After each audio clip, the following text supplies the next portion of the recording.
Today we're going to continue with discussion of Chapter 7. So you remember Chapter 7, we started with the sort of basically defining public goods, which are goods that are non-rival and non-excludable. We then talked about how that basically optimal provision of public goods, we would determine differently optimal provision of private goods. That when you solve for the optimal provision of private goods, you're equating each individual's marginal rate of substitution with the marginal rate of transformation, or in this case, just marginal cost. But when you do public goods, you care about the sum of marginal rates of substitution, because when you have a public good, everyone gets it. So you care about everyone's happiness, not just one person's happiness. Okay? So that's the key difference between the two.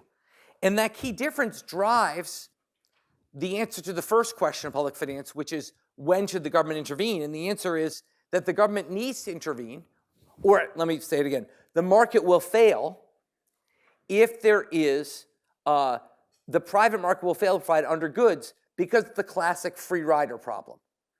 Reminder, the free rider problem is whenever someone's actions have a private cost but a public benefit, they will underprovide that action. Okay, because they will not see all the benefit.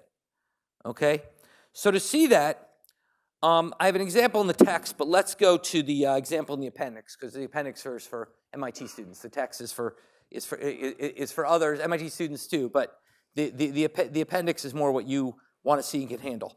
So let's take two individuals, Ben and Jerry. Okay, Ben and Jerry live by themselves far away from others. They have a private good, X, with a price of $1. So P sub X equals 1. That's the numerator good. They consume two things: a private good, X, with P sub X is 1, and fireworks, which is a pure public good. Okay? And we're also going to assume P sub F equals 1. Once again, no harm in doing this. It just avoids us carrying around a bunch of extra P terms. Okay? It doesn't change the math at all. Just makes it simpler to see. Okay? So they can consume a private good X. Think of this as a composite of everything else they consume, or fireworks, which is a pure public good. Okay? They each have an income of $100. So YB equals YJ equals 100. They each have an income of $100. And because fireworks are a public good, they care about the total amount of fireworks, which is fireworks provided by Ben plus fireworks provided by Jerry. Okay? What they care about is the total amount of fireworks. Okay? In particular, each individual I has utility of the following form. U, we're going to assume their utility. Obviously, utility functions are assumed. Their utility function is 2 times log x sub I. Okay? So I, where I denotes B and J, that's each individual, plus log F, which is the total amount of fireworks. Here's the key thing. This is what's going to make the math work here, which is that they only care about the total amount of fireworks. They don't care about the amount they set off. It's just what's in the sky. Okay? We'll come back later to when they get utility from actually setting it off. Okay? But we're not going to ignore that for now. We're just going to assume they're indifferent on who sets the fireworks off. They just care how many fireworks are in the sky. Okay? And their budget constraint is that x sub I plus f sub I equals 100. Okay? So that's their maximization problem. And the reason it's just quantities rather than amounts is because we assume prices are equal to 1. So our budget constraint, which is expressed in terms of quantities. Now, imagine that each individual is deciding on their own how many fireworks to set up. Now here we go back to a classic game theoretic prisoner's dilemma type problem of the type we saw in 1401. Which is that basically we have an issue where each individual's actions affect the other. And so they're going to have some game theoretic solution to the situation. And we're going to, as in 1401, assume that it's Nash, that there's a Nash bargaining context. And remember, the way the Nash bargaining context works is that each individual optimizes their behavior, taking the other individual's behavior as given. And then a Nash equilibrium is one where both are satisfied. Where when I do what's best for me given your behavior, and you do what's best for you given my behavior, we get to the same equilibrium point. Then we're at a Nash equilibrium. Okay? And so it's just going to be the same kind of math we did when we did Nash equilibrium, Cournot equilibria in 1401. Okay? So basically, we're going to simply say, we can insert, what we can do, a trick here is we can just insert the budget constraint directly into the utility function to make our math a little easier. We can just say their goal is to maximize utility, which is equal to 2 times log 100 minus Fi plus log Fi plus Fj. Okay? So I've now written their utility solely as a function of fireworks. Their own, so let's make this utility of Jerry, right? Let me write this right. Utility of Ben. Utility of Ben. So it's 2 times 100 minus how many fireworks Ben sets off, plus the fireworks set by Ben and the fireworks set by Jerry. Okay? So that is their utility function. Just plug your budget constraint in. If we differentiate this with respect to f sub b, differentiate with respect to f sub b, you get minus 2 over 100 minus f sub b plus 1 over f sub b plus f sub j equals 0. Okay? That's what happens when we differentiate that equation. And therefore, from that, we can generate the conclusion. Okay, I'm just going to work upwards here. We'll generate the conclusion that f sub b is equal to 100 minus 2f sub j over 3. F sub b equals 100 minus 2f sub j over 3. Okay, so once again, taking f sub j as fixed, Ben solves and gets that outcome. Similarly, by symmetry, we get that f sub j equals 100 minus 2f sub b over 3. Okay, you can solve that out, or you can just know by symmetry that's going to be true in this case. So that's 2 equations and 2 unknowns. Solve them, and you get that f sub b star, or f sub b, the private equilibrium, is 20, and f sub j equals 20. That they each provide 20 fireworks for a total f of 40. Okay, questions about that? Okay, so once again, they've each maximized their firework use, taking the other person's behavior as given. Okay, now, what is the optimal level of fireworks? Well, the optimal level of fireworks, we know from last lecture, is where the sum of the marginal rates of substitution equals the marginal rate of transformation. So that is the sum of what's the marginal rate of substitution of Ben. It's going to be the ratio of their marginal utility of fireworks to their marginal utility of private goods. So their marginal rate of substitution for Ben equals the ratio of the marginal utility of fireworks to Ben over the marginal utility of private goods for Ben.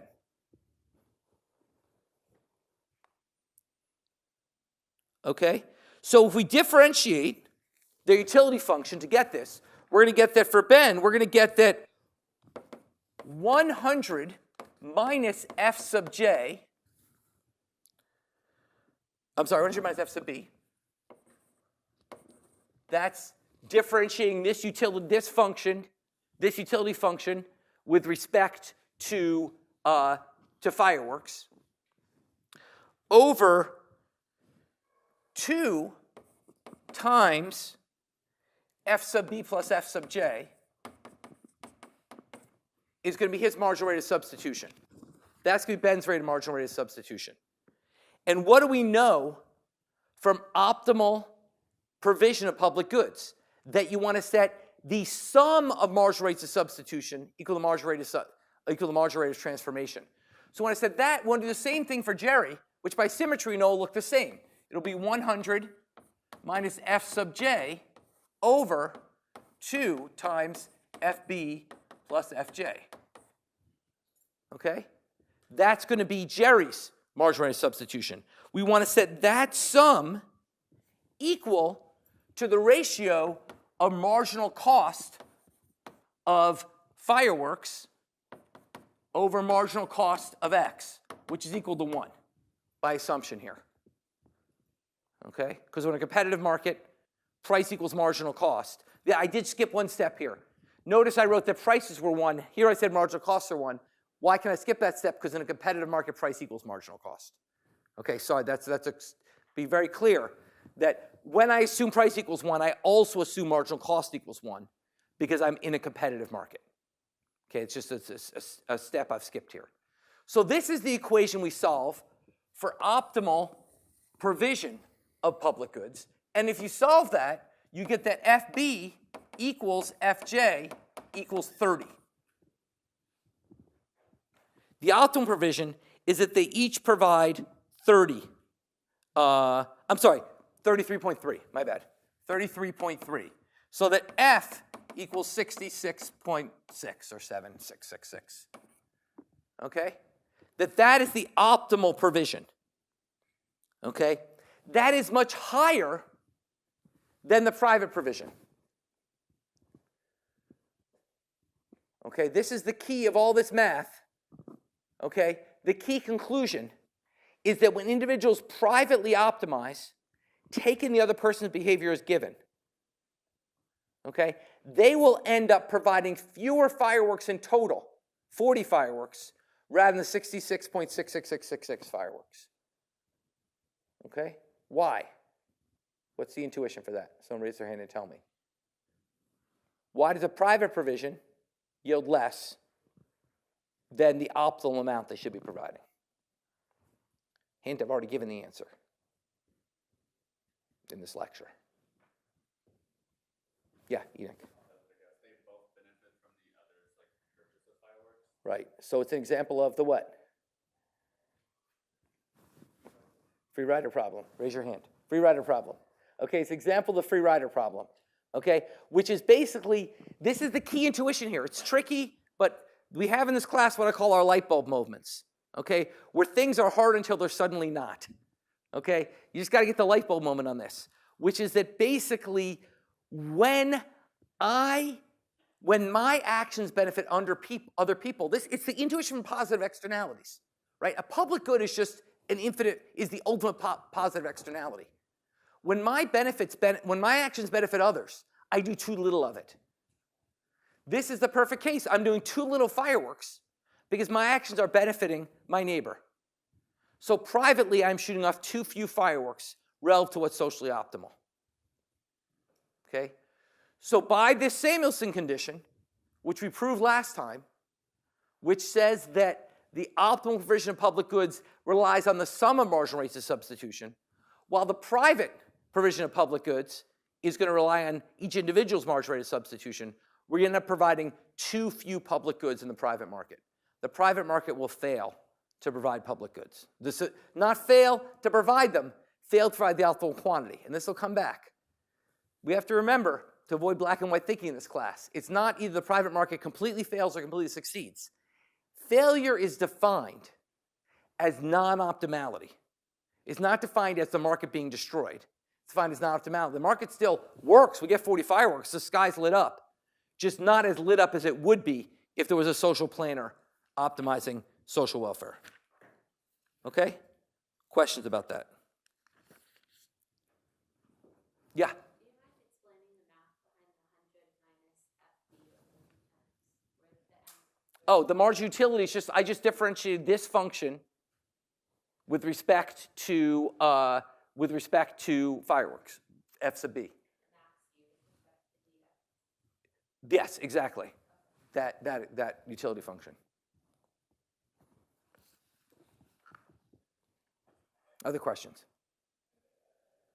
Okay, so this is the mathematical illustration of the free rider problem. In practice, the free rider problem is everywhere. So I have some fun examples in the book. Like, for example, the state of Victoria in Australia used to pay for fire protection by a tax on homeowner insurance policies. So you bought your homeowner insurance, there was an extra tax, and that paid for fire services. Okay, so that meant if you didn't insure your home, you didn't pay for fire services. But the fire company still came and saved your home because they had to, because they didn't know their homes had burned down. So people start buying insurance because they were like, I'm going to get it anyway. And so then the state of Victoria switched to financing it through a property tax rather than through insurance. Do you have New York Cityers here? No, New York Cityers here. Well, the Met, any of you guys been to the Met in New York City? Dance museum there. So the Met in New York City, since 1970, has had a recommended donation instead of an admissions fee. You don't have to pay to get into this incredibly famous museum. There's a recommended donation. For years, to try to get it, now that's a clear free rider problem. I cannot pay and get the same thing as you get by paying. So how did they try to solve it? Recommended was in like tiny letters for us to sign. Well, actually, a lawsuit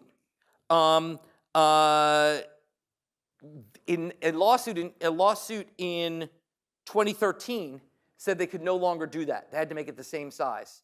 And the share of people donating fell from 50% to 10%. Okay? That's another example of free rider problem. And of course, we all probably every day see example of this with our online usage. Take Dropbox. Okay? Dropbox you can use for free until a certain level. People don't pay. Streaming services, you can, there's certain options. And what do? They try to fight it. Spotify, it's free. If it's free, you got to pay ads. Dropbox, it's better if it's not free, etc. That's how they're trying to fight this free rider problem. Okay? So that's the free rider problem in practice. The question is, now, the fact the private market doesn't deliver optimality does not by itself say the government should be involved. In fact, once again, our friend Coase spoke up and said, wait a second, the private market can solve public good problems, and he pointed to a famous example of lighthouses. Okay? He said, lighthouse seems to fit the classic definition of a pure public good, right? You can't exclude someone from seeing the beacon, and if the beacon's out there and I'm using it, it doesn't deter your use of it. So lighthouse is a pretty pure public good. And yet, for much of history, lighthouses were privately provided. There was no government provision of lighthouses. They were privately provided. How did they do it? When your boat landed, they wouldn't let you take the cargo off the boat until you paid a fee that offset the cost of running the lighthouse. So since they had a property right to docking, they could essentially, in a Coasean way, solve the public goods problem. So once again, in theory, the same theoretical Coasean argument which says that externalities can be internalized says public good problems can be solved as long as there's property rights. Okay? And indeed, a famous example of this occurring is something called business improvement districts. Okay, once again, we don't have New Yorkers here, but how many of you guys have been to Times Square? Okay, most of you. Okay, Times Square, when I was a kid, was like a nightmare. I mean, I can't believe my parents let me go there. Okay, it was just prostitutes and gambling and drugs. It was awful. Now it's just Disney characters and M&M stores. Okay, what happened? What happened was the government was failing to provide it, and New York had a law, which is called the Business Improvement District Law. And the way this law worked was that basically the law said that if you have an organization of businesses and 60% of them agree, you can levy a charge on every business for private purposes. So as the business of Times Square got together and said, as long as 60% of us agree, we can force every business in Times Square to pay a charge that will go to private sanitation and private enforcement. And they did, and they privately cleaned up Times Square. So the Times Square Business Improvement District is one of the most successful examples in the country, where basically, the budget of the Times Square Alliance is about $23 million, about 200 employees, and they keep the place clean and safe. Okay? So that's a Coasean solution. Okay? Is basically, and these business improvement districts are all over the country. Almost every state has a law with business improvement districts. And they've grown, there's a big one in Los Angeles, which provided crime reductions, etc. Okay, probably the state with the fewest BIDs and the least successful is Massachusetts. Now, why is that? Well, think about the key way the Massachusetts law differs from other laws, which is that if the vote passes in your area, within 30 days you can opt out of paying the tax. So if the district in Waltham, which is a suburb of Boston, 60% of the businesses vote to tax themselves, the other 40% could just say, no thanks, we're not going to pay. Well, what does that do? Reintroduce the free rider problem. Because they know once there's a ride, they'll benefit, so why should they pay? So in some sense, you need more than a property right to make the coasting solution work for business improvement districts. You need correct legislation to enforce the absence of the free rider problem. It was the fact that in Times Square, when 60% approved, everyone had to pay, make it work. In Massachusetts, when 60% approve, if people can drop out, then the whole thing falls apart. Yeah? Do BIDs that don't have that opt-out clause face like legal challenges where like if someone owns the storefront that they opted in, like who are the other business, like what legal authority? It's a legal authority. It's a great question. I don't know enough of the legality. I know what lawsuits they faced. They've certainly withstood any lawsuits they faced. But basically, the state is given a legal authority for businesses to essentially create one of these business improvement districts. And that, I presume the charges are nominal. If they were phenomenal, presumably people would sue a lot, but maybe they're nominal if it's not paying the lawyers to sue. But it's a good question. I don't know the legality of it, how it's been challenged. Okay?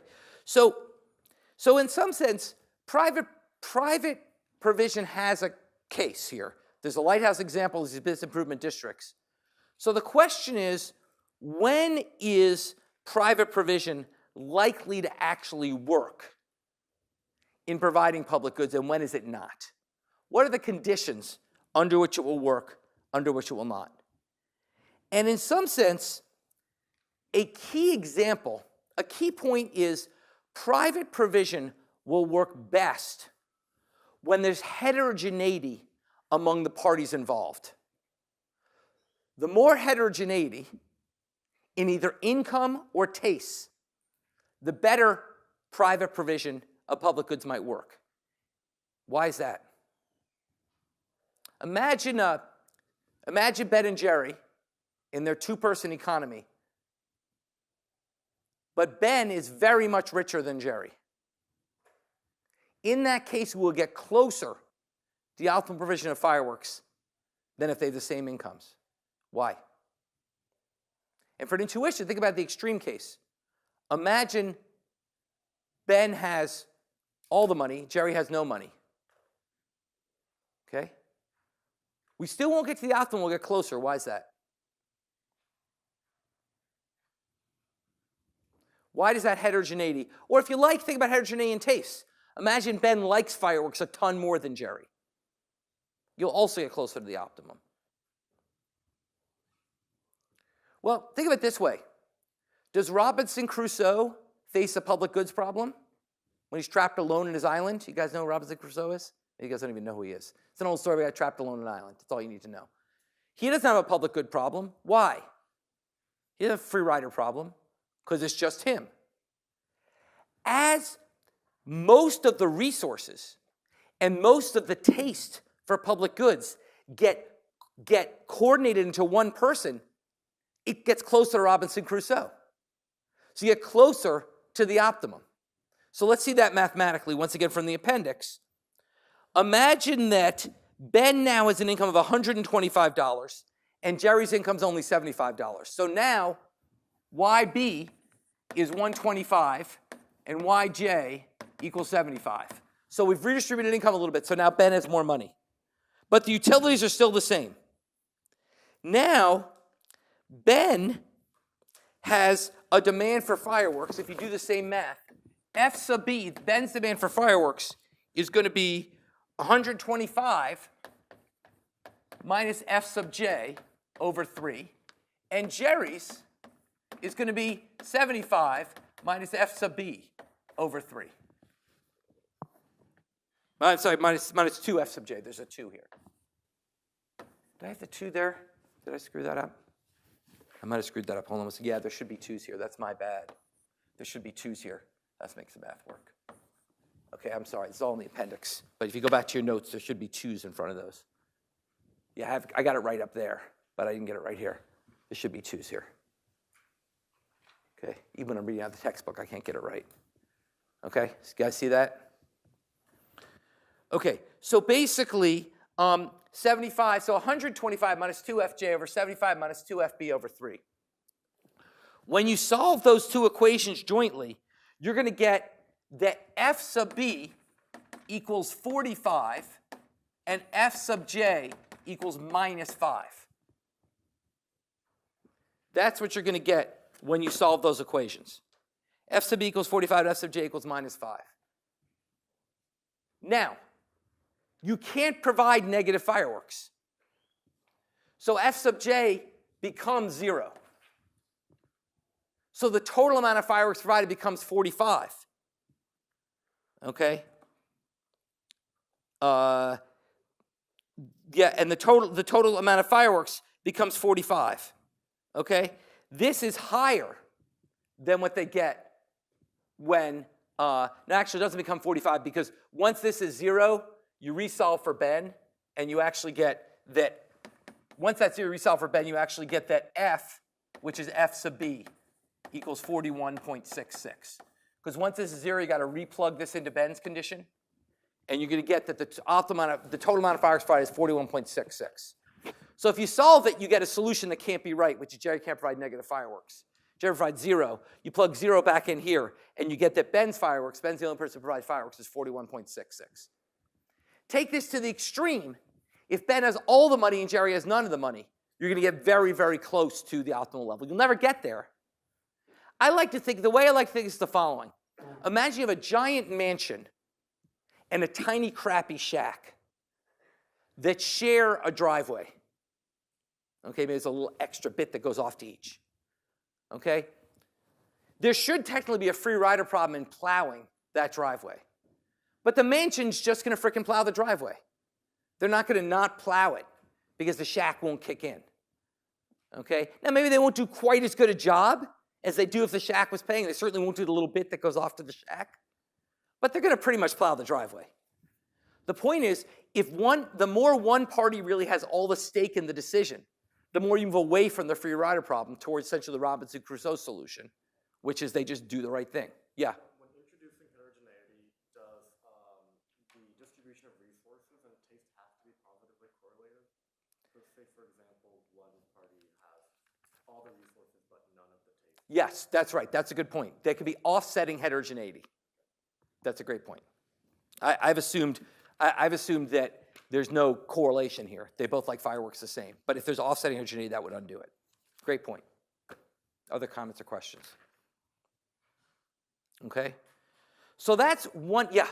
Among centers where there are more parties, when we talk about heterogeneity, like, is there a bright line between heterogeneity and just like overall concentration of resources? Yeah, it's concentration is really going to make the difference. So that's one reason. So we're talking about when is the private sector going to be closer to getting it right. One is when there's this concentration. That's a better term than heterogeneity, actually, when this is concentration. The second is when there's altruism. Altruism is defined as the fact that my utility includes your utility. An altruistic utility function is a function of my own consumption plus your utility. That's an altruistic utility function. If individuals are altruistic, then that helps solve the free rider problem because they're incorporating the fact that the other person will be happier with more fireworks. Once again, it doesn't fully solve it, except under certain conditions, but it will move us closer to the optimum. Okay? Now, it turns out that much to the chagrin of economists, people are pretty altruistic. Okay, it's not in our standard models we teach. But it turns out people are pretty altruistic. And the best way to see this is to look at the dictator game. Any of you guys ever been to the Science Museum in Boston? Okay, you probably didn't go there, but there's a room where you can actually, there's computers where you can play a game where you trade cookies back and forth. Any of you guys ever play that? I used to play with my kids. Okay, it's more of a kids thing. Anyway, so basically, imagine the following experiment. And this is a typical experiment that's run hundreds of times in universities all over the country. Okay, you have 5 students are going to play 10 rounds of a game. And the way the game's going to work is in each round, students are given $1. And they have the option of keeping that dollar or putting it in the public fund, which is in the middle. Okay? If they could choose, after all students decide whether to contribute, the amount in the public fund is then split up equally and distributed back to everyone. So everyone gets $1. These 5 guys get $1. They have a choice, keep that dollar or put it in a public fund. If they put it in the public fund, it gets doubled and then distributed equally back to everyone. So in a perfectly coordinated cooperative equilibrium, what's the optimal thing to do for these guys? Yeah. Everyone puts in their dollar and they all end up with $2. In a Nash private equilibrium, what should each person do? Someone else. What should each person do? What's privately optimal? Socially optimal for each to put in $1. What's privately optimal? Let's get some other folks. Yeah. Keeping their money. Because every dollar you put in, you get 40 cents back. So why would you put in your dollar? Okay? So there's a free problem, rider problem in practice. You put in $1, but you only get 40 cents back of that dollar. So why would you put it in? Well, in fact, when you run these games, when you run these experiments in practice, you find that if you run this experiment in practice, you find that roughly half of participants put in their dollar. Even though there's no private incentive, roughly half put in the dollar, which is consistent with altruism, consistent with the notion that basically, now altruism could arrive through social appropriation, like I feel like a jerk if I don't put in my dollar. It could arise through true loving your fellow person. However it arises, it effectively acts as if you care about your fellow person. It operationalizes itself in the same way. Okay, it's an interesting question about where it comes through, but that's sort of irrelevant to the reduced form outcome, which is sort of it operationalizes itself as people being altruistic. Yeah? This might be slightly off topic, but would this be different than a lottery example? Because there's uncertainty in how many others contribute $1 when if I should contribute $1 or not. Different from a lottery example. What do you mean by? So for example, the most optimal thing for me, if I could coordinate everyone else's behavior, is for me to keep my dollar and for everyone else to contribute $1. No. The most optimal thing is you all to put in your dollar, right? A lottery is not the same because only one winner. So, and as we learned in 1401, actually the lottery is the reverse. For every dollar you put in, you keep about 50 cents. So because there's this multiplier, it's optimal for them all, social optimal for them all put their money in, and they're just making me pay them more money. It's that privately they don't do that. Okay, now, it's quite interesting that there's that much. Now, there's some interesting lessons from that. First of all, you might say, well, gee, maybe people didn't understand it. How would you test whether it's about learning versus about altruism? How would you test that empirically? Someone tell me what you think. You're running with these experiments. I say, yeah, you ran it, but maybe they just don't understand it. What would you do? Someone raise their hand and tell me. Yeah. Yeah, or you just play it again and again and again. That's the way we think economic intuition is developed. It turns out if you play it again and again, people become a little less altruistic, but even after 10 rounds, people are very altruistic. So it's not a learning thing. People just don't. Now, I don't know if we've tried explaining like, hey, you should be selfish, but they've had people play it again and again, and it doesn't make altruism go away. Okay? Now, of course, that's just a laboratory experiment. The question is, does altruism exist in the real world? And there's one great paper, it's an older paper, but a great paper, which looked at contributions to public radio. And basically looked at people's giving, which is once again a classic example of public good. Free rider problem, you don't have to contribute to public radio. They make you feel guilty, but they don't come to your house or anything, or they don't twist your arm. You don't have to give to public radio. And what a typical economic model would say is, if I enjoy public radio, then as the number of listeners grows, I should be less likely to give. Because basically it's a fixed amount, presuming the cost of running public radio is roughly the same as the number of listeners grows. It's it's just, you're sending the transmission out. The number of listeners grows, then basically there's more and more of a free rider problem. So think of it this way, think of yourself, when you're coming out of the subway and there's no one else around, there's the guy begging. You feel more likely to give money than if there's 20 people walking by, right? It's just human nature. Likewise, it would say that people should give less to public radio as the listener base goes up. And in fact, they don't. Okay? Which is consistent with the fact that there's some altruistic preferences going on. So that's one example of a real-world test of this. There's lots more. Now, what the problem is, then ask the question, well, where does altruism come from? Why are people altruistic? Is this just inherent in our nature? And it turns out altruism is not purely inherent, but can be influenced. And the main thing that influences altruism is the degree of social capital. This is the notion. Social capital is an abstract concept, but it's roughly the idea of how much you feel connected to your fellow people, how much you trust them, how much you feel integrated with them. And it turns out if you run experiments in more connected societies, they're more altruistic. When they're playing with friends, you're more altruistic. So clearly, part of what drives altruism is actually knowing people. But even when you don't know people, there's still a lot of altruism. Okay? So that is another reason. We're talking about reasons why the private market might get closer to the public optimum. The private market can never, except in some extremely limiting case, achieve the social optimum. But it might get closer if there's concentration. It might get closer if there is altruism. And the third thing that might drive it closer is what we call the warm glow model of giving. Now, this is like altruism, but important. It has the same net result, but an important modeling difference. The warm glow model is that not that I care about you, but that I get utility from contributing. So in the fireworks, literally, I get jollies from lighting them off. So it's literally a warm glow, right? It's not where it then comes from. But literally, if I get some utility from setting them off, then in my utility function is your fireworks. Because I utility. Or more generally, if I get utility, this is why churches and temples are filled with plaques. And everybody's name is everywhere. Because people give partly because they want to see their name on a plaque. Okay? That, if I give because I want to see my name on a plaque, that is not altruism.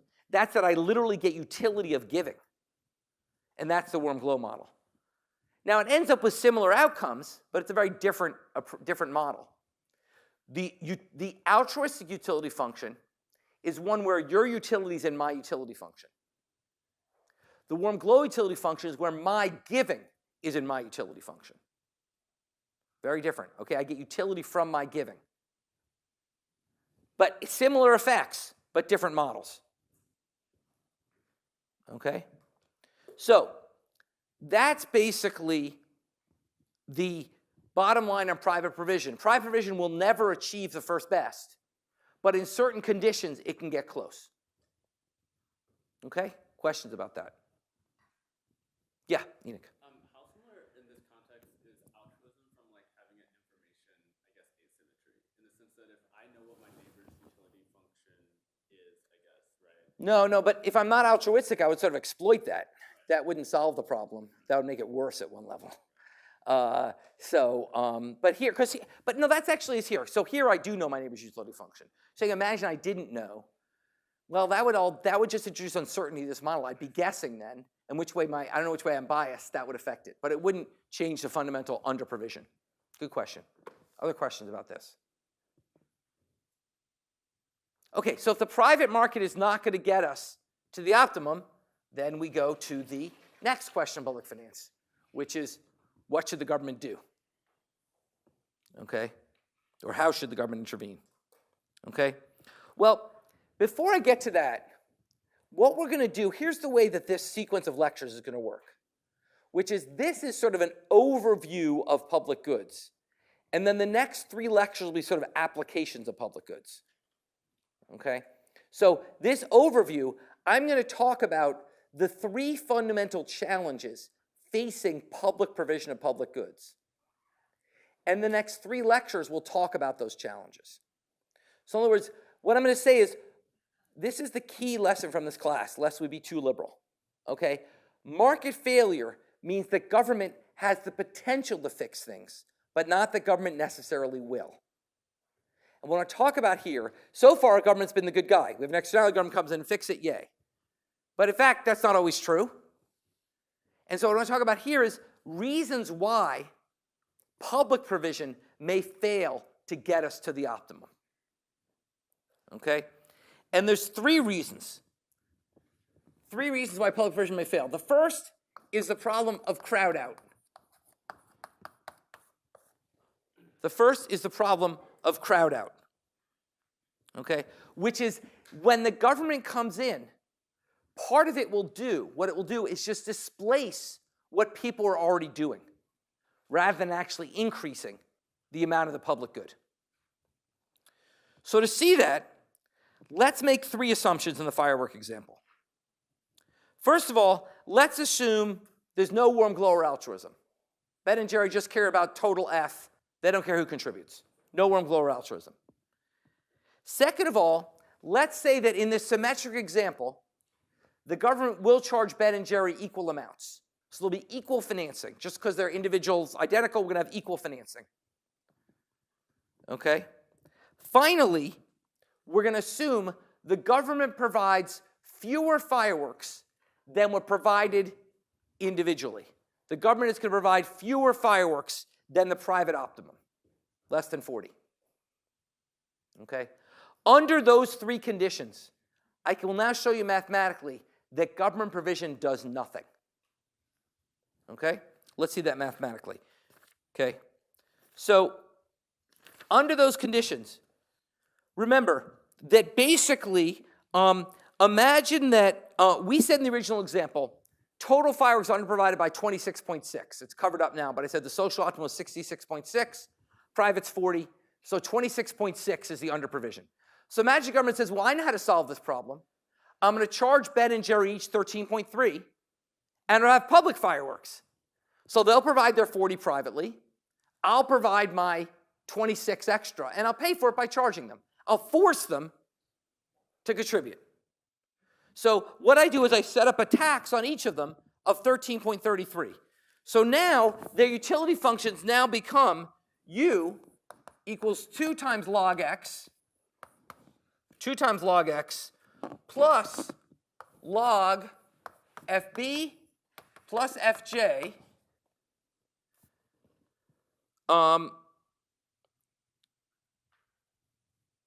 plus 26.6, because they're getting 26.6 extra fireworks from the government. Okay? But subject to the budget constraint that x plus x sub I plus f sub I, these are all i's, okay, f sub I plus x sub I plus f sub I equals 100 minus 13.3. So here's the new problem. We're taxing 13.3. That comes out of the budget constraint, and we're giving an extra 26.6 fireworks. Okay, people understand that setup? If you solve this, you will find that each individual chooses to provide 20, and the total remains at 40. That is, we will get what we call full crowd out, full displacement of the public expenditure by reduced private contributions. Why? Why will government intervention in this case make no difference?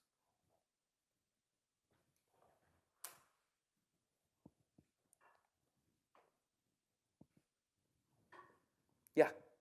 Still, Ben and Jerry are purchasing the 13.3. It's just they're not directly, they're going through the government. So now they'll just subtract that off to almost take that. Right. Remember, economic equilibria are fundamentally robust. And if the government intervenes in a way that can be undone, it will be undone. Government interventions only matter if they can't be perfectly undone. And literally, you can perfectly undo the government intervention here. There's no distortion, nothing else. You just literally say, fine, I'll provide 13.3 less myself. I'll be back where I was. And remember, that's where I want to be. I already showed you my optimum. I can get back to that same optimum by just lowering my contributions from 20 to 6.66. And boom, I'm back to the optimum. People always, we already know where they're happiest. If the government intervention allows them to get exactly back to where they're happiest, they'll do so.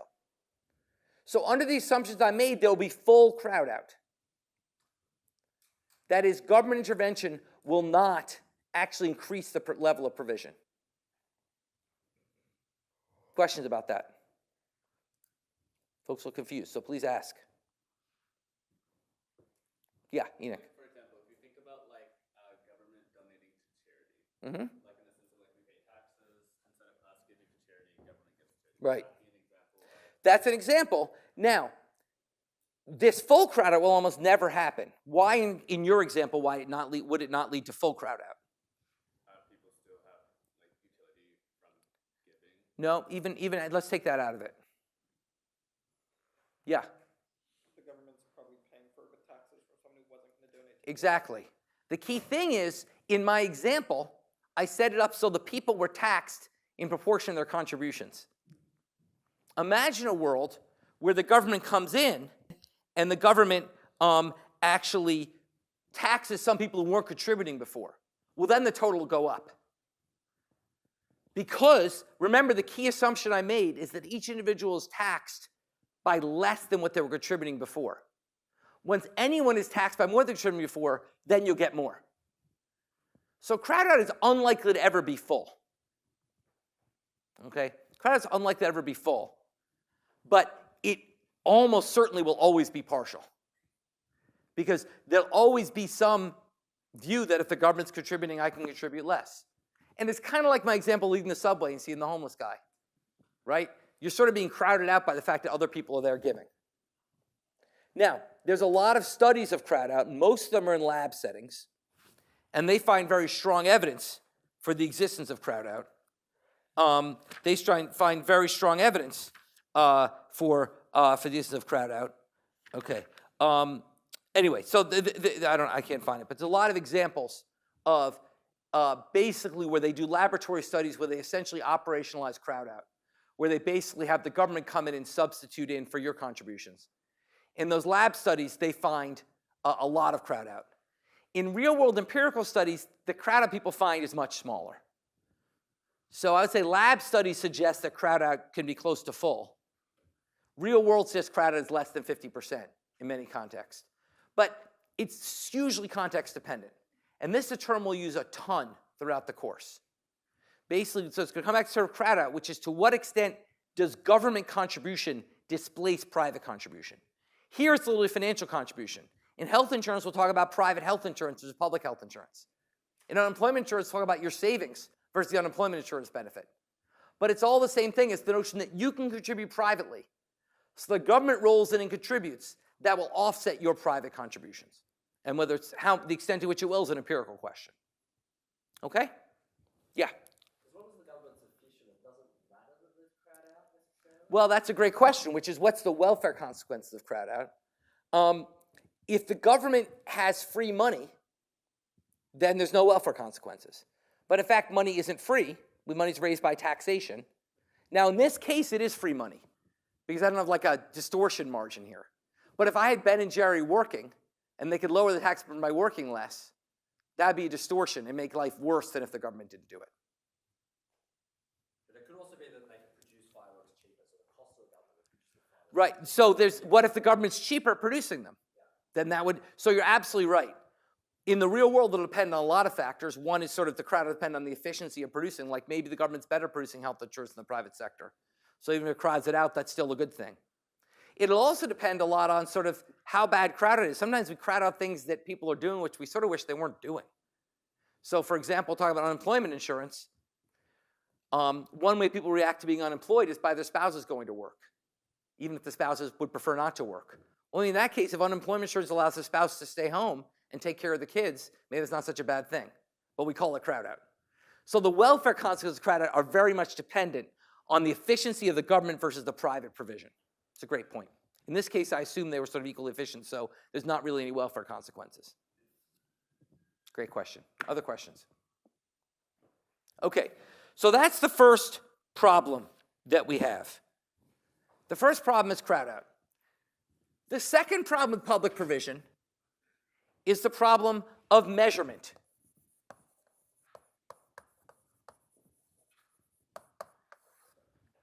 Which is, I've written down the Samuelson formula, which is the sum of MRSs equals the MRT. Okay? Well, that does you no good if you're trying to decide whether to build a bridge or not. We don't know people don't have MRSs, and we sort of have MRTs, we know relative marginal cost, we certainly don't have MRSs. So we have to figure out how to actually measure costs and benefits in reality. We can't just use some theoretical concept. And that leads to the entire field of what we call cost-benefit analysis. We will discuss this next time in Chapter 8, or we may start today. This is probably the most single thing that, if you look at all economists around the world in the real world, probably the single thing they spend the most time on is doing some or another version of cost-benefit analysis, which is actually quantifying costs and benefits that'll lead to, so you can actually decide if it's a decision worth making or not. So Chapter 8 will be about how do we literally translate this theoretical construct into real measurement. The third problem is, let's say we know what's optimal. We know how much crowd out there is. We know how to measure it. We know how to measure the cost of benefits. The question is, how do we measure preferences? And here, in other words, we're a society of 30 or 60 million people. How do we decide whether or not to do a public good? Because in fact, we don't have just one dictatorial public planner. We have a democracy. Okay? And that raises three critical problems. The first problem is preference revelation, which is we need to know people's preferences, and if we ask us to tell them, they may not be honest. Okay? The second problem is the problem of preference knowledge, which is people may not even know their preferences. I mean, do you know what a missile's worth to you in terms of cookies? You have no fucking idea. Okay? So you might not even know your preferences. He's saying 7 cookies. Okay. You may not even know your preferences. So it's knowledge. The final problem is aggregation, which is, let's say that you know your preferences and you're honest. How do I collect all those preferences in a way that effectively aggregates them? That turns out to be hard to do for reasons we'll talk about when we do Chapter 9. This all leads to the field of political economy in Chapter 9. Political econ. And Chapter 9. Okay? So this is really the key. The key insights of Chapter 7 are the following. A, optimal provision of public goods is where the sum of the MRSs equals the MRT. B, the private sector is unlikely to achieve that optimum due to the free rider problem. C, or was I A, B, or C, or 1, 2, 3, I don't know, whatever the third thing is on my list, okay, is that the public sector itself faces challenges also in solving this problem. And those challenges are what we'll turn to next. Now I want to cover one last thing for Chapter 7. I won't give it as much time because I want to get to Chapter 8.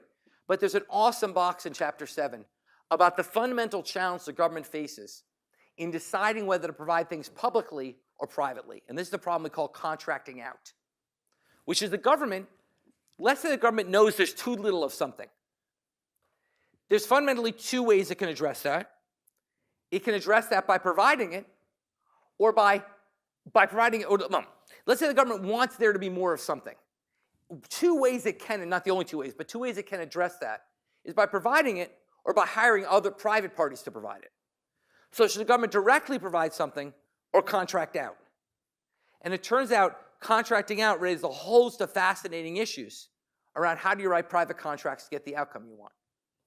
And there's great examples of all sorts of shenanigans when the government tries. There's an example of good contracting out, but that's no fun to talk about. Let's talk about the shenanigans.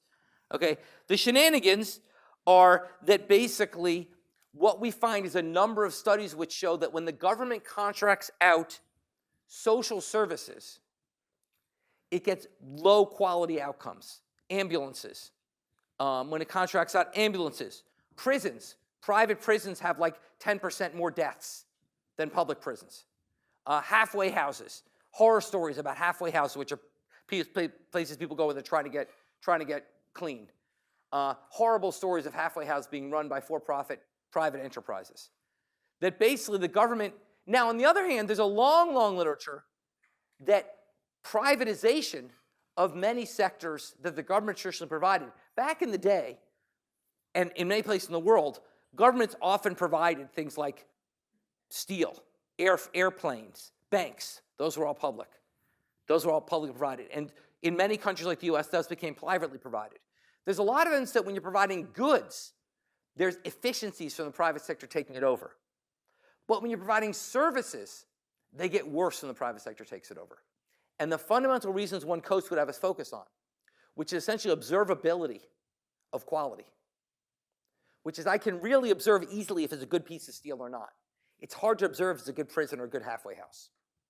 So when you have less observable quality, which you have with services, the private sector contracting out can have costs. Now you can try to combat those costs with monitoring. So for example,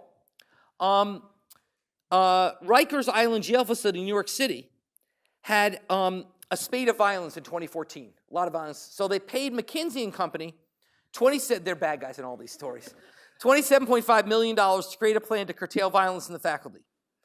3 years later, McKinsey reported that their $27.5 million plan had succeeded and that violence in the facility had fallen by 70%. It turns out McKinsey rigged the results and violence went up by 50%. That's not even the worst case. The worst case involves one of my favorite names for a company, the Wackenhut Corporation. The Wackenhut Corporation is in charge of ensuring that our nuclear facilities are safe from military attack. So what they do is they are in charge of essentially probing and testing whether nuclear facilities are safe from military attack. And they're supposed to do this with sort of like simulated attacks. It turned out that the Wackenhut Corporation would warn these nuclear facilities when attacks were coming and get paid for those warnings. And they all look super safe when they in fact weren't. Okay? So the problem is when you're trying to contract out, you get potential efficiencies, but the monitoring difficulties can be very, very high. And that's a real challenge in this sort of contracting out world. Anyway, it's a long box in the book, but it's kind of fun to read, and there's a lot of fun examples. And in subsets, sometimes the government has no choice or face difficulties, which is like during COVID. Okay, during COVID, we suddenly needed a shitload of masks and respirators. Okay, so we contracted out. We got a ton of fraud. Okay, a ton of companies which weren't really capable got big contracts and bombed out. We also got a lot of masks and respirators. That's why a lot of people were in favor of, instead of contracting that out, actually invoking something called the Defense Production Act, which grants the president authority to literally tell firms what to do. That's scary, okay? But the idea is, if you do that, then you get the firms to do it. If you contract out, you might get firms that, don't exist, or, when they're trying to cover from Hurricane Maria in Puerto Rico, they hired some firm which turned out to be like two guys in Montana who happened to be buddies of the president at the time, who ended up not doing anything for Hurricane Maria. So there's an interesting trade-off here that is worth thinking more about. I wish I had more time on that, but that's kind of all I can say about that. Okay? So that's chapter 7. Any other questions about that? Okay, let's go on to chapter 8, and let's start thinking about this second problem, measurement, and the issue of cost-benefit analysis. And we're going to do this through an example. We're going to have an example that's going to run through this chapter. We'll start it today. We'll finish it next time. Example is going to run through this chapter of a government's decision to build a highway. And we're going to assume that building this highway, if you look at table 8.1, will require the following inputs: 1 million bags of asphalt, 1 million hours of labor, and $10 million a year of maintenance. But by building this, or let's say it's expanding a highway, through this project, we'll save 500,000 hours per year in driving time, because it'll be a better highway, and it'll also save 5 lives a year because it'll be safer. So we have here the costs, we have the benefits. We know we want to sum those benefits equal to the cost, but we just have words, we don't have numbers. This is MIT, we need numbers. So how do we translate these words into numbers? And that is the field of cost-benefit analysis. Let's start with sort of the easiest side, the easier side of this, which is the cost side. And let's think about how we measure the costs of things like asphalt and labor. And here, we're going to rag on our friends accountants, okay? The way accountants would do this is they would say, well, whatever you pay for the labor of the asphalt is its cost. And economists would say that's not true. Because what matters is not the cash costs, it's the opportunity costs. It's the best alternative use of those resources in society. And those are not always equal. Okay? In a perfectly competitive market, they are by definition equal. In a perfectly competitive market, the price of a good is equal to its opportunity cost. Think about our perfectly competitive market and demand and supply equilibrating. They equilibrate the point where the value of the next bag of asphalt equals the cost of producing the next bag of asphalt. So the opportunity cost, which is producing one less bag of asphalt, is equal to the price. So cash accounting works. But now imagine the market's imperfect. And let's actually think about the labor market to start. Imagine that you have a world where construction workers, as they do in many cities in America, have a higher minimum wage for public projects than the statewide minimum wage. So imagine a statewide minimum, let's imagine the statewide market wage is $10 an hour. That the state, on average, people earn $10 an hour. But there's a minimum wage for public construction projects of $20 an hour. Okay? So let's imagine that the government is going to hire these 500,000 workers, okay? And let's find, and it's going to end up paying $20 million, because $20 an hour for this million hours of labor. Okay? What is the opportunity cost of that labor? Well, it's the next best use of that labor. And the next best use is another project where they'd be paid $10 an hour. And assuming labor markets are perfect, that's their marginal product. Their marginal product is what they get paid in an alternative job, which is $10 an hour. So while the cash cost of these workers is $20 million, the opportunity cost is only $10 million. You're only extracting $10 million worth of marginal product out of society, because that's what they'd earn in other jobs, even though you're paying them $20 million. Well, then what's the magic? Where's the other $10 million go? I mean, the accountants are right, we're spending $20 million. What happens to the other $10 million? If the cash cost is $20 million, but the opportunity cost in terms of the marginal product we're using is $10 million, what's the other $10 million? Yeah. Yeah. The other $10 million is what we call economic rents. Those workers, by getting these jobs, have gotten a transfer from the government. The government has transferred $10 an hour to workers by giving them these better jobs. Not better in terms of higher marginal product, better in terms of higher pay. Okay? That has no efficiency cost. If I give you $1, and I just give you the $1, there's no efficiency cost to that. So there's the opportunity cost, the efficiency cost to society is the lost marginal product by building this road. It's what the workers could have done instead. And if they weren't building the road, they would have been doing something with a marginal product of $10 an hour. And how do we know that? Because their wage is $10 an hour, and wage equals marginal product in a labor market equilibrium. Okay, once again, let me say it again. In a labor market equilibrium, in a perfectly functioning labor market, wage equals marginal product. We solved for that in 1401. Okay, therefore, the value of their time is the $10 marginal product we're losing by having them build this road. That's the opportunity cost. The other $10 million is literally just a transfer from the government to the lucky set of workers who happen to get these jobs. Okay? That's a hard concept. Questions about that? Yeah? How is that margin that usually set? Obviously, How's what? the margin between, like, for example, $20 and $10 set by the government outside of, like, maybe better constraints. You mean, where does that arise from reality? Yeah. Just political economy. That they just decide they're going to, the construction workers lobby, the union lobbies, and they get a higher wage for that. That leads us to this point, which is why do we do what we do? All right? Now, can anyone tell me why this same logic might apply and why the opportunity cost or the efficiency cost of asphalt, under what condition might the opportunity cost of asphalt be below its cash cost?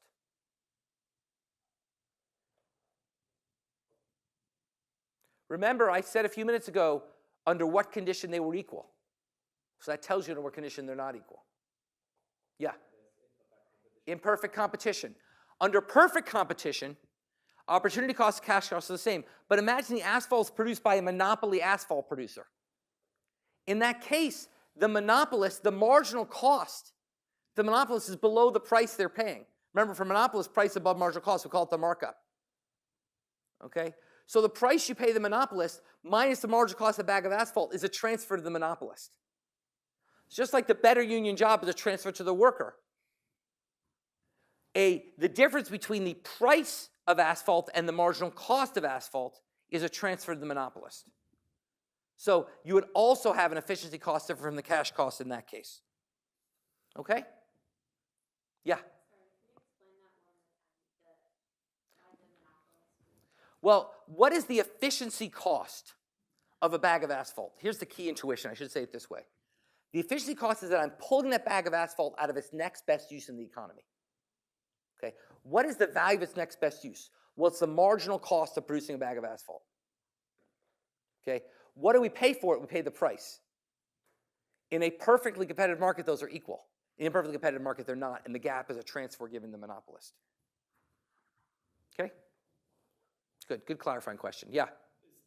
Is the next best benefit to society if that bag of asphalt equals to the marginal cost, even in the case where it's a monopolist who, even if they're not selling to the government, they're still charging more?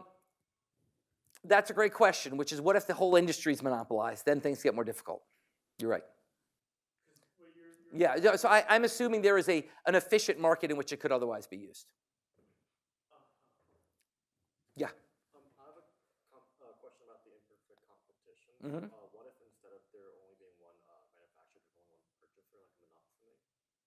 Well, I mean, then you get into this question was asked here, which is there's only one purchaser for these projects. Why do they pay him $20 an hour instead of $10 an hour? You'd think in that case they'd pay below, but they can't necessarily. They might not necessarily. Okay, this actually goes back to last lecture. These examples talk about contracting out. Part of the reason the public sector often pays too much for goods is because they have non-compete contracts. Now, you think a non-compete contract for a good, if I'm an opposite buyer of a missile, no one else is buying missiles. I should be able to pay much less. But in fact, by non-compete, I often end up paying more. Because I don't really know what the right price is. So when they compete, they reveal the right price to me. When there's a non-compete, I just have to go by what they tell me, and I got no idea what the right answer is. All right, other questions? Okay, so that's one, yeah. Is this non-competes in terms of like, I don't know, McKinsey or not McKinsey, sorry, Lockheed and... Yeah, exactly. So basically, I'm buying a missile. What I can do is I can say, look, anybody produces a missile, bid on this missile of this specs. And the specs, unlike with prisons, the specs can be really pretty precise. Okay? Build a missile of these specs. Okay? And I'll get the bids and I'll pick the lowest one. That's the way you'd think we'd do it. That is less than half of all contracts the government does. In more than half all contracts, just say, hey, I like you produce a missile. Okay? Which has the problem that A, there's no competitive pressure, and B, there's no information revelation. Competition, remember, is beautiful in that it solves the information revelation problem. Okay, because competition reveals what marginal cost is. If you don't have competition, how do you reveal what the true marginal cost is? You don't. And that's the problem with non-compete contracts. Why? Chapter 9. Okay? Yeah. All right? Okay, so that's the first challenge. So costs you would think would be pretty straightforward. The first challenge is imperfect markets. Okay? The second challenge is discounting. The fact that not all costs come at the same time. Now, we haven't covered Chapter 4 yet, but I'm going to assume you remember the concept of present discounted value from 1401, which is that dollars in the future are less valuable than dollars today. It's a fundamental concept of present discounted value. So if you want to express the cost of something, you have to express it in today's dollars. Discounting future dollars because they're worth less. Why are they worth less? Because if you had them today, you could invest them and they'd be more tomorrow. Okay? Once again, this will cover this in chapter 4 to review, but that was in 1401. Okay, so basically, the problem is that some of these costs come in the future, like the maintenance cost. That's $10 per year. So we can't, $10 million a year. We can't just add that because in the future, it's happening in the future, so it's worth less. We have to discount it and get a PDV of costs. The asphalt and the laborers we hire today, so there's no PDV issues. The maintenance we do over time, and so we have to discount it. So then we know how to do discounting, we know how to do PDV calculations, we've done those. But the question is, what's the right discount rate to use? Because now it's a government having to pick a discount rate, not a private market revealing discount rate. Now you might say, what would be a natural starting point for the right discount rate to use for a government deciding whether to do a project? Yeah. The inflation rate? Well, no, because money is, the opportunity cost of money is not just about inflation, it's about the fact that money could be worth more tomorrow. Even with zero inflation, there's still a discount rate. Yeah. The private sector discount rate. A natural point is to say, look, the private sector is a cost of capital. It's what it costs. Now they don't just borrow, they issue debt and equity. We have sort of an aggregate cost of capital. Okay? That's about 7% is the historical estimate.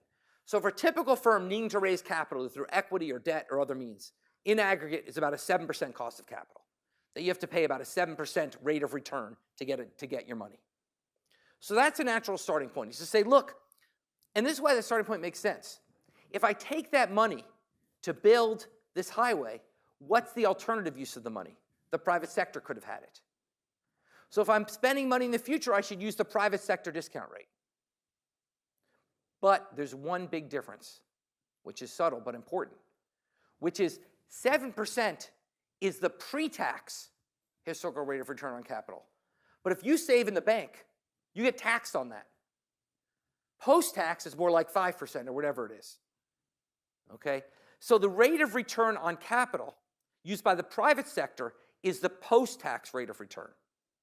Should that be the rate used by the government? Why or why not? Should the government follow the private sector using the post-tax rate of return? Yeah. No, because they're not taxing themselves. They keep the money. So they get the tax revenue. So they should use the right answer is that the federal government should discount its future costs and future benefits by the pre-tax private cost of capital. Because the alternative is private sector has the money, and that's their discount rate that they use. Now, the government uses a variety of different discount rates, but they're centered around 7%, so let's use 7%. So let's now go to table 8.2, okay? And let's look at the costs. Okay, we have 1 million bags of asphalt. Let's assume that the price of asphalt is $100. Let's assume that's a perfectly competitive market. So the opportunity cost is the cash cost. It's $100 a bag. That's $100 million. We have $1 million of hours of labor, but we're going to use the opportunity cost of labor, which is the market wage of $10. So that's $10 million. We have maintenance of $10 million a year forever, but there's a 7% discount rate. You all remember the formula that if you have an infinite sum, the value of something is the amount you're paying out, F, over the interest rate. So $10 million over 0.07 is $143 million. So that is the three costs. So the total cost of this effort is $253 million. In today's dollars, is $253 million. Questions about that? Okay, so now we're going to go to the harder part, which is the benefit. The benefits. Let me just introduce this, then we'll stop and get into it next time. The benefits are harder because they're valuing things like time and lives. These are things without market prices. Okay, we can talk about the flaws in the market prices for asphalt and labor, but at least there are market prices. Okay, time and lives do not have market prices. Now, time, you might say, has a market price, which is the wage, and that'd be a natural starting point in valuing time. Would be to say, look, we should value the time you save by your wage. And that would be what we call a market-based solution. A market-based solution to valuing time would be to use your wage. Now, suppose I said to you, well, you can't use a wage to value time because people don't work all the time. And you responded to me, in fact, the wage times 24 hours is, in a perfectly competitive labor market, the proper way to value time, even if, as with most people, they only work about a quarter of the time of their hours. Why is that? Yeah. Because the not working is the value of leisure. Right, and in equilibrium, people set the wage equal to the marginal value of leisure. Okay, we solved that in 1401, and think about the intuition. In a perfectly competitive labor market, if working is worth less to you than not working, what would you do? Work less. If working was worth more to you than not working, what would you do? You'd work more. So you'll work until the point where the wage equals the marginal value of leisure. So it doesn't matter if the time you're saving by driving faster comes from your kid's soccer game or work. Either way, you value it at your wage. The problem of questions about it, people understand that? The problem, of course, with that is we don't have a perfect labor market. And as a result, the wage can actually be very different than the marginal value of leisure. So what's an example of why the wage could be less than the marginal value of leisure? What would that mean for the wage to be less than the marginal value of leisure, and why could that arise? Let's get some other folks involved. What would it mean for your wage to be less than your marginal value of leisure, and why might that arise? Take a stab, I don't bite. Yeah. Yeah, but passive income, it's marginal. So passive income is sort of a fixed other thing. But let's extend that. Let's not think of passive income. What else comes with jobs besides wages? Benefits. And basically, some of those benefits will be linked to how hard you work. So in fact, the marginal value of work is not the wage, it's your total compensation.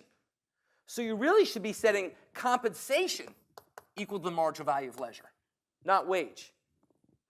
So you should be choosing a higher marginal value of leisure, okay? Which means, actually, it's a backward example. That would say you'd want to work less. This is an opposite example I suggested, but so we'll do the flip next. You'd want to work less. Why? Because a higher marginal value of leisure means less leisure. Remember, margins operate the opposite way we think. Higher margin utility means less consumption. Higher margin value of leisure means less leisure. So if you consider benefits, that's an example where actually the wage is going to understate the value of leisure. What would be an example of the wage might overstate the value of leisure? Yeah. You might want to work more. You might want to work more, but why couldn't you? Not enough employment opportunities. Or there's overtime laws, right? You want to work, you set W equals MVL or C equals MVL at 43.5 hours a week, and your employer just won't let you have more than 40. Well, then you're not working hard enough. Your wage is then above your marginal value of leisure, but you can't get to the point where they're equal. So for reasons like these, wage is an imperfect measure of the marginal value of leisure. Okay? So let me stop there. We'll come back. Paul, we should start next time with table 8.2, and it will do 8.2 through 8.4, and then the table in chapter 9. Okay, so we'll finish up chapter 8 and get into chapter 9.